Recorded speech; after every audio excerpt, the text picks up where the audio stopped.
Yo, what is going on guys, it's Crimson. Today I'm bringing you guys some more Black Ops 3. This time it is going to be a nuclear with the new DLC weapon on Black Ops 3, the Ppsh. This is one of the two new weapons that dropped on Black Ops 3 yesterday. One was being the M16 and the other now being the Ppsh, which you guys are watching within this gameplay. I did actually drop a nuclear with the M16 and I did actually upload it earlier, so if you guys would like to go check it out then feel free. It was an M16 nuclear and I was also using dark matter, so that's pretty entertaining. This gameplay itself is a flawless nuclear with the new Ppsh, the newest DLC weapon. Now personally, I prefer this DLC weapon, the Ppsh, over the M16. Don't get me wrong, they're both very enjoyable weapons to use. The M16 is still a pretty good weapon, but I think overall the Ppsh is much more of a consistent weapon and it's much more enjoyable to use. It's a throwback weapon from World at War. The M16 was actually in a few Call of Duties. I do believe it was in Call of Duty 4, Black Ops 1, and Modern Warfare 2, so we're sort of familiar to the M16 if you're sort of an OG COD player, I suppose, but if you're, someone who's never really played World at War, or if you even have, this is still a really enjoyable weapon and a nice weapon to have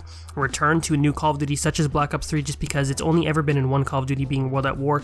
Me personally, I didn't really play World at War at all very much in its prime, but I did play Campaign, and you can actually use the Ppsh in Campaign, so it's pretty similar to the World at War Ppsh. So my class setup will be shown on screen. In this gameplay specifically, I wasn't using the exact same class setup.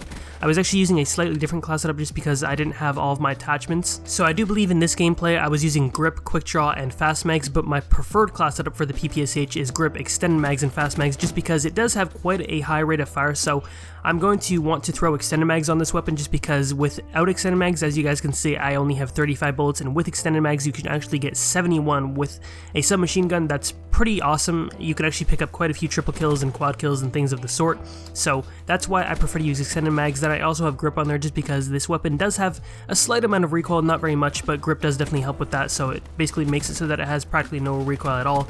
And then fast mags is on there just because the regular reload without fast mags is sort of slow, so that's why I like to use it, and I'm always rushing and getting up in these enemies' faces, so that's why I like to use fast mags. So as I was saying, this weapon is pretty nice overall. It's not overpowered or anything like that. That's what I like about the M16 and this new Ppsh. Is Treyarch continues to do a pretty solid job with DLC weapons within Black Ops 3. They're not making them overpowered or anything like that. The VMP and the Kuda are still far better than the Ppsh, and the M8A7 and basically the XR2 and pretty much every other assault rifle is still a lot better than the M16. So don't think that these weapons are overpowered and Black Ops 3 is turning into a pay-to-win game or anything like that, because it's definitely not. So these weapons are just being added in just to basically, increase creativity for the game, create content and things of the sort, and to basically make people have more fun, just because of course, you can only add so much to a Call of Duty game. And personally, I wouldn't really have anything to compare to this weapon overall. I know I compared the M16 to the XR2 and the M8A7, but I can't really compare the Ppsh to any other weapon. It's probably, I don't know, if maybe the third or fourth best SMG in Black Ops 3 now, because I know the VMP